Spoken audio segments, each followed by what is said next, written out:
Kochi പാടിവട്ടത്ത് metro pillar നിർമ്മാണത്തിനിടെ ഇരുമ്പ് കമ്പി കാറിലേക്ക് വീണ യുവതിക്ക് പരിക്ക്. കാക്കനാട് സ്വദേശി ഗോപിക സഞ്ചരിച്ച കാറിന് മുകളിലേക്കാണ് ഇരുമ്പ് കമ്പി വീണത്. സംഭവത്തിൽ കൃത്യമായ നടപടി സ്വീകരിക്കുമെന്ന് KMRL MD ലോക്നാഥ് ബെഹ്റ അറിയിച്ചെന്ന് ഗോപിക 24നോട് പറഞ്ഞു. വളരെ നടുക്കുന്ന ഒരു വിവരമാണ് ഇന്ന് കൊച്ചി എറണാകുളം പാലാരിവട്ടം പ്രദേശത്ത് നിന്ന് വന്നത്. പാടിവട്ടം ഭാഗത്ത് വെച്ച് മെട്രോ പില്ലറിന് മുകളിൽ നിന്നൊരു കമ്പി ഈ കാറിന്റെ ഈ ഗ്ലാസ്സിലേക്ക് പതിച്ചത്. ഗോപിക ഇപ്പോൾ നമുക്കൊപ്പം ചേരുകയാണ്. കേട്ടുകേൾവില്ലാത്ത ഒരു കാര്യമാണ്. എന്താണ് സംഭവിച്ചത്?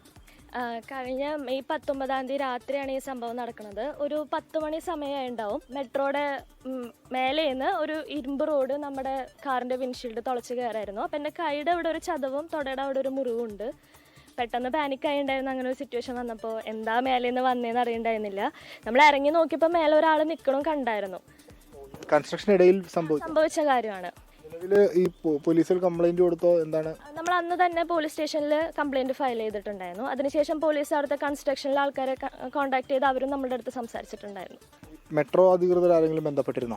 ഇന്ന് രാവിലെ ലോക്നാഥ് ബെഹ്റ സാർ കോൾ ചെയ്തിട്ടുണ്ടായിരുന്നു. അപ്പോൾ വേണ്ട നടപടി സ്വീകരിക്കാന്നുള്ള രീതിയിൽ തന്നെയാണ് സംസാരിച്ചത്. അപ്പോൾ ഇന്നലെ ഞാനൊരു വീഡിയോ ഇട്ടപ്പോൾ തന്നെ കുറേ പേര് റെസ്പോണ്ട് ചെയ്തിട്ടുണ്ടായിരുന്നു. ഈവൻ ഇങ്ങനത്തെ സിറ്റുവേഷൻ മുന്നും ഉണ്ടായിട്ടുണ്ട് കുറേ പേർക്ക്. അപ്പോൾ അവരെല്ലാവരും കമൻസിലായിട്ട് അറിയിച്ചിട്ടുണ്ടായിരുന്നു. എനിക്ക് DM ആയിട്ടും വന്നിട്ടുണ്ടായിരുന്നു കുറേ പേർക്ക് ഇങ്ങനെ ഒരു ഇഷ്യൂ നടക്കുന്നുണ്ട് എന്നുള്ളത്. കൊച്ചി മെട്രോയുടെ 2ാം ഫേസിന്റെ നിർമ്മാണമൊക്കെ നടക്കുന്നുണ്ട്. അത് കാര്യക്ഷമമായി നടക്കുന്നുണ്ട്. പക്ഷെ അത് കുറച്ചുകൂടി സുരക്ഷ ഉറപ്പുവരുത്തണം എന്നുള്ളതാണ് ഈ സംഭവം സൂചിപ്പിക്കുന്നത്. ഇത് സംഭവിച്ചതുമായി ബന്ധപ്പെട്ടുള്ള നടപടികൾ